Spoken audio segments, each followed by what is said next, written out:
Alrighty guys, hey guys, welcome back to another episode. Today is episode 2 of the Arrowverse recaps. So, without further ado, let's get right down into the business. So, the threat of this episode is Alice, and the mission for Kate, and the missions is for Kate Kane is to prove Alice is Beth, and then the Crow's mission is to get Alice. Okay, so 15 years ago, the city looked for Beth, and then days, months, and stuff started happening, and then they just gave up. But Jackob and Kate Kane never did. But then what was going over on the what Kate Kane was saying over the clip was that Jackob was looking for something else, and Beth was not found in the car. Which, if she would have landed in the water, she would still be in the car. Okay, yeah. So Batwoman is stopping some rabbits from burning up a place, and one of the rabbits shoots at her, and then we figure out that her suit is bulletproof. Yeah, and Kate is trying to tell Jackob that Alice is the thing. And but while Kate was stopping the rabbits, the crow killed the rabbit. So Crow is killing the rabbits.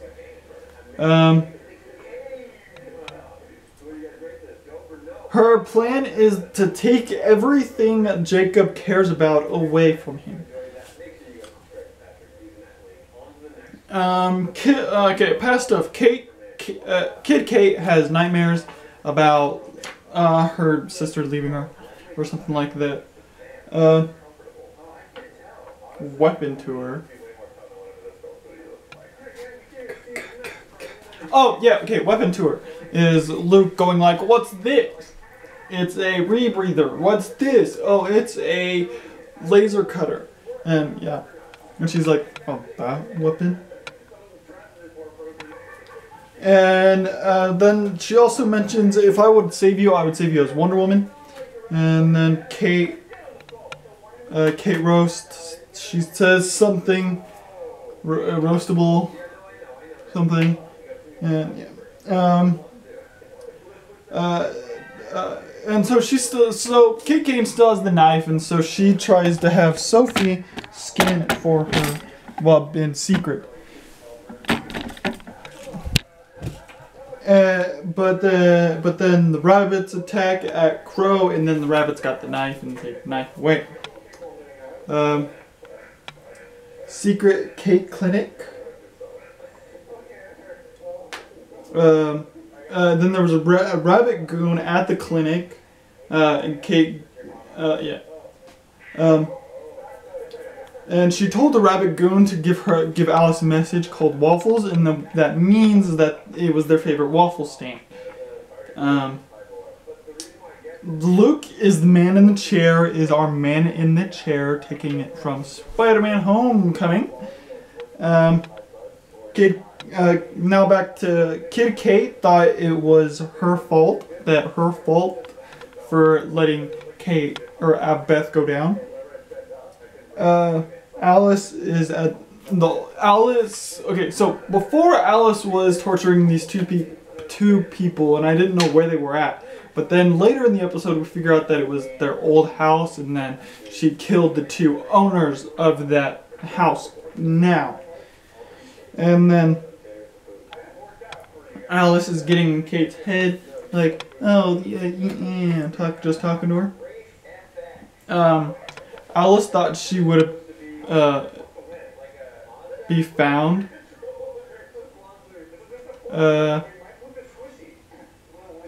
I don't know. I don't remember what that was. Crow Crow found out where she was going and started to aim at Alice. But then Kate Kane is like, no, she's my sister. I'm gonna protect her. And then Kate mad at Sophie because she told Sophie to delay them for about couple hours or so while Kate, Kane, and Alice talk. And then a little riddle before Mary gets attacked. Kate took Dawson, and so while they were taking Alice in transport, the car blows up, and Kate goes to save Alice. And then Crow blew up the car that was in the water, and then they got blown apart. Yeah. And then later on, Kate is down and knocked out, and then Luke brings her back by a stabilizer in the chest.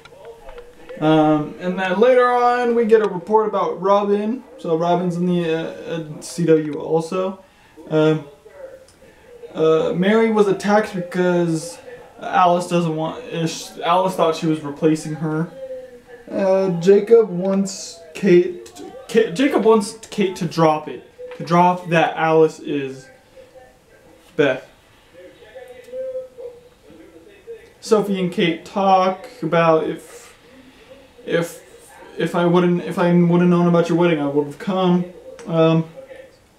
Someone else doesn't want Kate to know about the whole Beth being Alice thing, and that is her new mom. And Jackob, past stuff, Jackob cries and also lied about finding skull fragments. Do I have anything that's last? Doesn't look like it. Alright! And the quote is Luke saying, "What are you doing, Luke? It's not a toy." It's when he touches the machine and stuff. Alright, so, Supergirl. The threat is the Martian, and then their mission is John Jones is understand his past, and Team Supergirl is find the brother.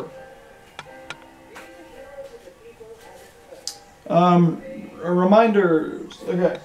By the way, the Batwoman episode was called The Rabbit Hole. The Supergirl episode is called Stranger Beside Me. Woman almost died because on her phone. Kelly and Alex breakfast date, and then me and Brainy breakfast date as well. Little lovey-dovey moments, and then Brainy, Nia said this is the best day ever, and then Brainy's like, oh, I'm gonna keep making it the best day ever by ordering 50 sushis. Yeah. Adna bought Catco to get free advertising for her product, which are the Obsidian Tech.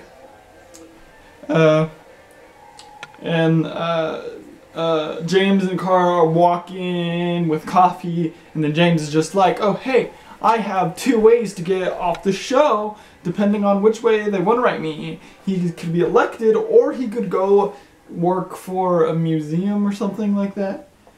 And then they both walk in on John on the floor with no other Martian around. He escaped.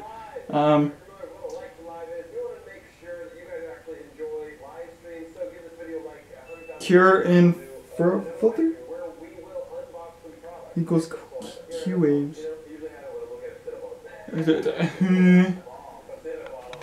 Oh, there's a cure in the future which equals Q waves, and those Q waves for John's thing, for whatever John is going through. What? Okay, so Lena is investigating the eye contacts and trying to make it better and she's just working on them.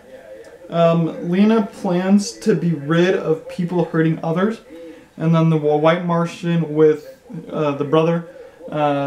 And so last episode, Eve was stolen, and we figured out who stole Eve. It was Lena. Kara had to go back to the thing so they could have a meeting, and Kara is on fashion, and John is with Kelly. Eve is scared of Leviathan. She doesn't say who it is, because if she did, then she would like kill her or something. Yeah, but she's scared of Leviathan. Brainy orders food for Nia, a lot of food, like I said earlier. Brainy and Alex talk about relationships. 40 biohertz is where there's a broken memory right there. Kelly goes to John. Goes in with John to try to investigate it further. He pulls a book, it's white and it's blank, and then he finally starts to realize stuff about the war and why his brother that is a traitor. And then, yeah.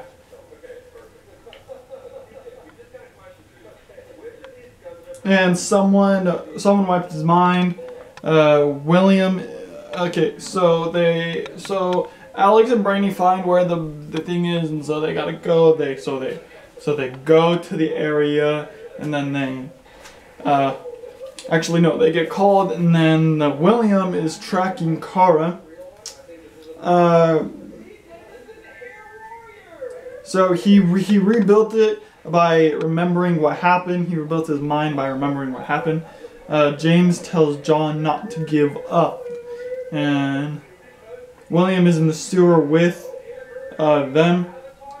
There's war flashbacks of what the war was and his brother betraying them. The pain is gone from both the brother and John. William wrote Kara's piece, and Lena trusts Eve.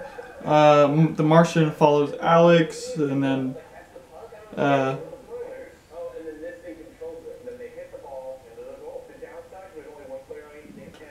so what I was thinking was that she would put down her hand, and then she touched it, and then I thought that's what a thing was, like touch to get memories or something like that.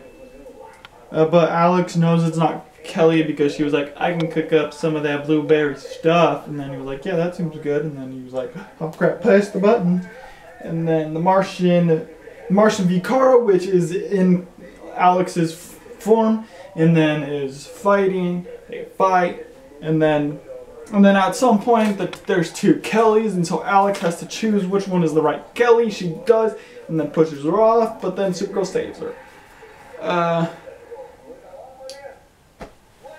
So after all of that, they need to get more memories to see if John wants to get more memories in order to be victorious and have no lost memories anymore.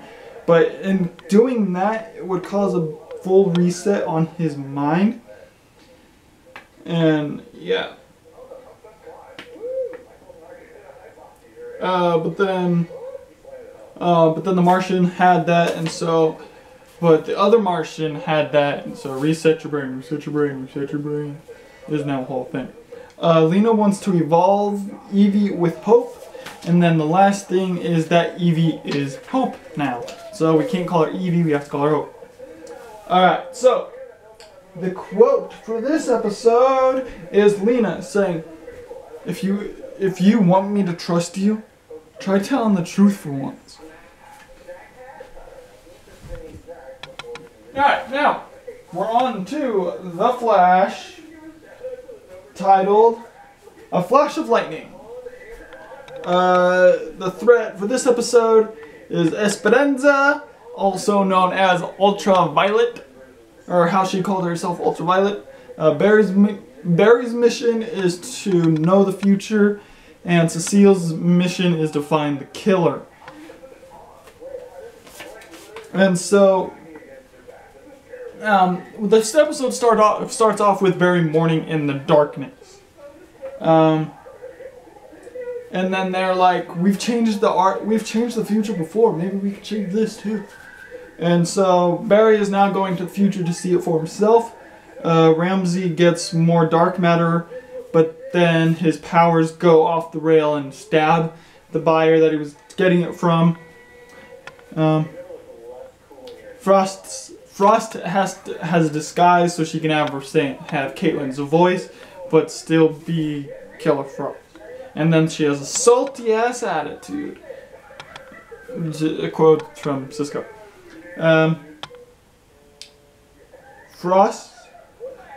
Frost, Ralph, and Cisco are at Camilla's art convention, and that's where they were going. That's why Frost is disguised, and that's why she has a salty ass attitude. Frost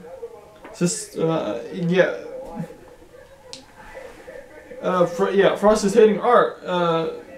Allegra controls radio waves and any other types of waves, which we figure out later in the episode.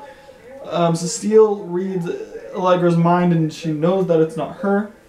Barry creates a mobile Gideon, puts it in his ear, and then he can run. But when he's trying to run to the future, he gets hit by antimatter, which stopped him. And he's getting help from Jay from Earth 3. Okay, so he can't run he can't run in time, but he can run to a different Earth. Like, what?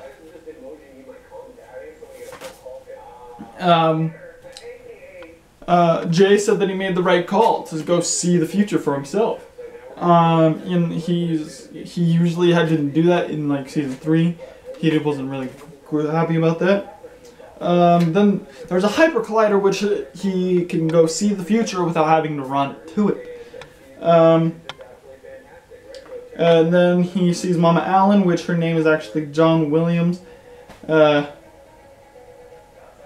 which is Jay's wife. Allegra's origins is where she was in prison at the age of 15, and then the night of the particle accelerator explosion, she was able to control radio waves. So what we figure out while looking at the things is that the person was burned before the crash. Barry and Jonah talk about Mama Allen, and then he says what he saw. He saw billions die. He saw billions of futures, which is more than Doctor Strange saw. And then ultraviolet radiation from Allegra, and then she can, like I said, she can control all waves. Allegra. Okay, so yes, I'm saying Allegra right now because, and then Allegra is And then Allegra is trying to be a reporter. So okay, let me back up a bit. So Ralph and Iris go to the eyewitness to try to get some answers, but Allegra is there, and then she shoots Ralph in the face, and then that's when they figure out that she can also shoot ultraviolet radiation. And then she gets sat in the chair, and she's trying to be a reporter, and Joe knows Allegra, and Barry talks to Iris about that. Joe goes to Barry. Barry lies to Joe. Then he tells him about, oh yeah, I just fell, and then he is like, okay, let me just tell you the truth. And then Joe goes on to say, badges are your emblem. They're symbols of the strength that we're charged with to go back out there. And then he gets reminded about that when he's fighting Ultraviolet. Frost is doing art. Frost is trying to express herself, is trying to make her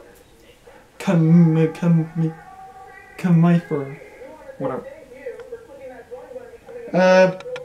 Esperanza is the cousin, and so Esperanza is the killer, and then but they figure out too late Esperanza is at the hospital.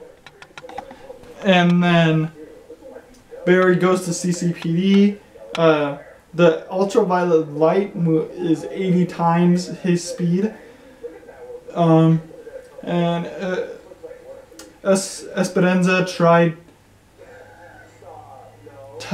by others, but I don't know what I got there. But Barry is happy than real. Okay, yeah, no, that's later. Other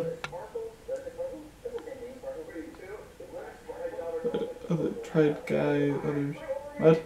I don't know what I wrote there. But yeah, after that, Barry stops her, and then, but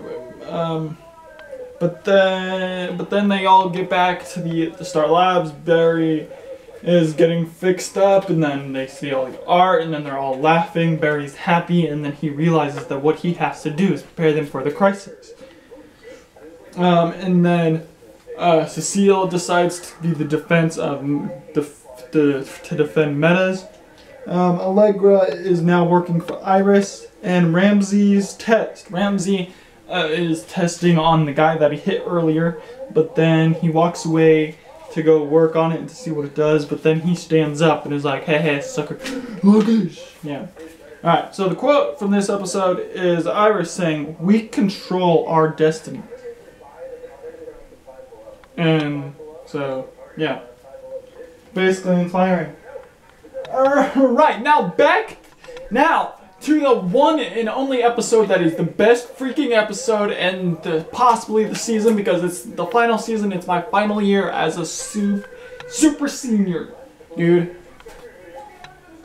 Alright, so the threat is the Dark Archer. The mission is Oliver. Oliver's mission is to get the Dwarf Star project. And the future team is to save Vasquez. Yeah. So, Season 1 intro, I'm pretty sure it was the Season 1 intro. It's not like the trailer one, but which I hoped it was. And then, so, Batman, so yeah, it's a Season 1 intro where he's on the island, and it's a Batman intro. So it's Batman's mask instead of Darkseid's mask. Season 1 nostalgia, but Malcolm is married to Maria. Thea died to vertigo overdose. Tommy drama like I got married twice and divorced twice. And then Oliver talks to his mom about leaving because that's what he had to do with Mia, William, and Felicity.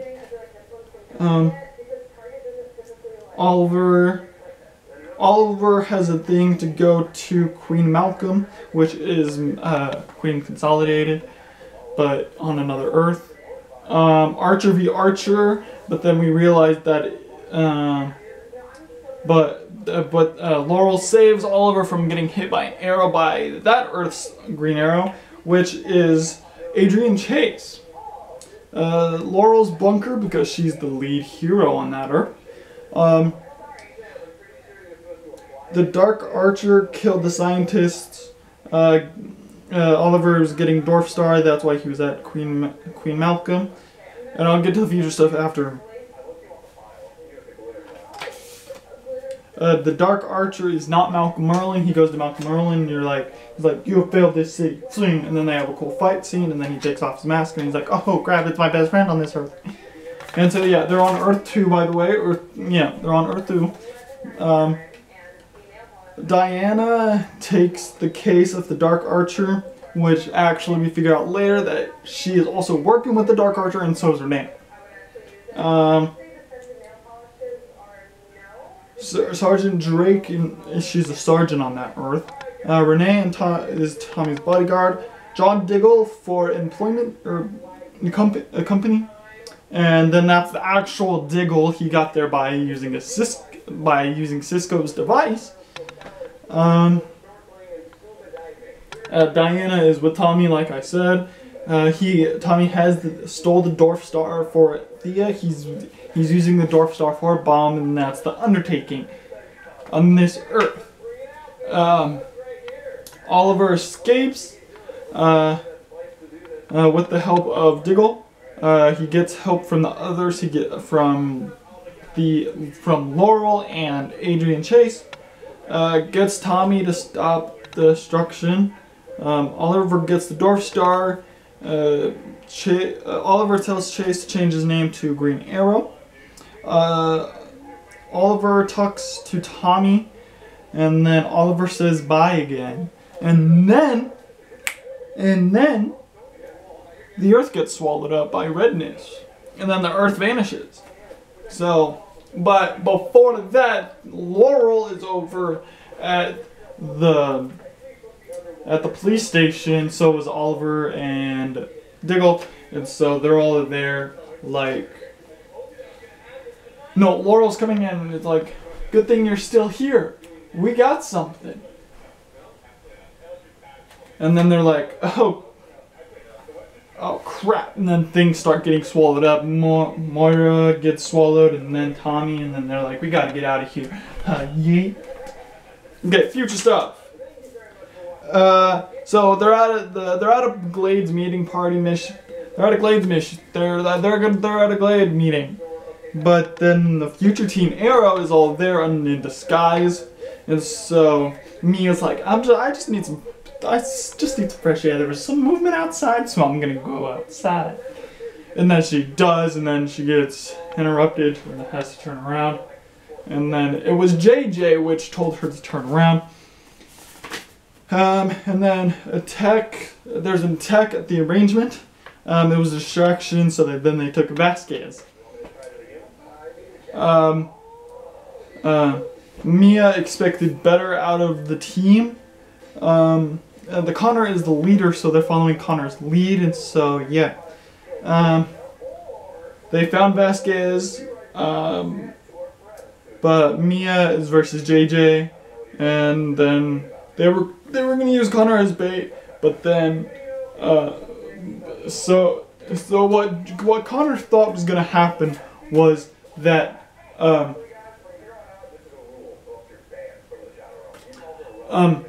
that Connor's plan was that he was going to be the distraction. JJ is going to follow me. You guys will escape with Vasquez. But then JJ was there and was like, "Cut! No, you're not! Cut! And then he escapes. And then Connor's like, "I'm so sorry." And then Mia's like, "Now you're following. Now we're doing stuff my way." So, yeah. The quote from this episode is Future Williams saying, no one listens to the tech guy. Yeah. So, yeah. Alright, guys. Hope you guys liked this video. If you guys did, please leave a big like down below. If you guys haven't already, please subscribe. Peace.